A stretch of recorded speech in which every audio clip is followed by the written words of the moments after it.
Key Check 5. Sapat na sustansya sa panahon ng pagsusuwi hanggang paglilihi at pamumulaklak.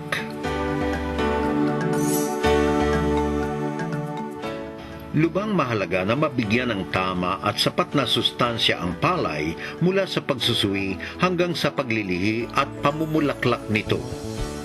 Ang sapat na sustansya ay kailangan upang mapaganda ang paglaki, pagbuo ng uhay at pagkamit ng pinakamataas na ani na kaya ng variety.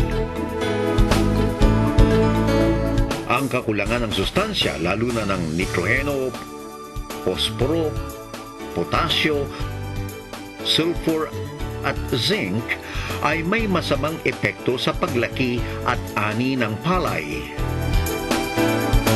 Ang nitroheno ay nakapagpapataas sa bilang ng suwi, laki ng dahon, bilang ng mga butil bawat uhay, porsyento ng paglalaman at protina ng butil. Ang kakulangan sa nitroheno ay nagdudulot ng paninilaw at pagkabansot ng palay. Kapag nasobrahan naman sa nitroheno, ay nagiging dapain ng palay at madaling atakihin ng peste at ng sakit. Upang malaman kung kinakailangan na ng palay ang patabang nitroheno, gumamit ng Leaf Color Chart o LCC. Magsabog lamang ng patabang nitroheno kapag ang basa sa LCC ay mas mababa sa 4 para sa lipat tanim at 3 kung sabog tanim. Mula pagsusui hanggang paglilihi at pamumulaklak, magsabog ng 1.5 sako ng urea bawat hektarya sa tag-araw at 1 sako ng urea sa tag-ulan kapag bumaba sa nasabing kritikal na bilang ang basa sa LCC. Maliban sa nitroheno, mahalaga din na mabigyan ng sapat na posporo, potasyo at sulfur ang halamang palay.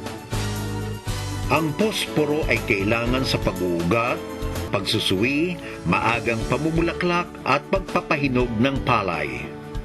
Kapag kulang sa posporo, ang palay ay nagiging payat, bansot, maliliit ang dahon at kaunti ang suwi, kaunti ang uhay at kaunti ang butil sa bawat uhay. Ang potasyo naman ang nagpapatibay sa palay upang maiwasan ang pagdapa, sakit at peste. Samantalang ang sulfur ang tumutulong upang maparami ang suwi at bilang ng butil bawat uhay.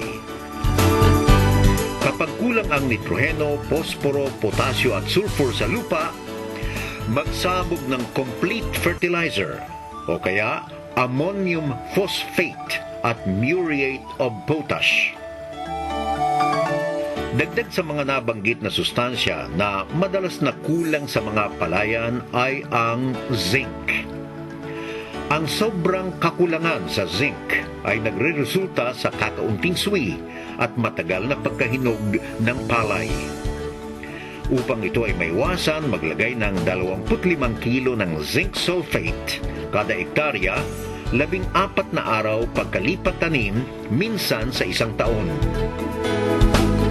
Upang malaman kung alin sa mga sustansya ang kulang sa lupa at upang mas mabisang mapamahalaan ang pagbibigay ng sustansya sa palay, magsagawa ng -1 element technique o MOET, 1 hanggang 1.5 buwan bago maglipat tanim o magsabog tanim.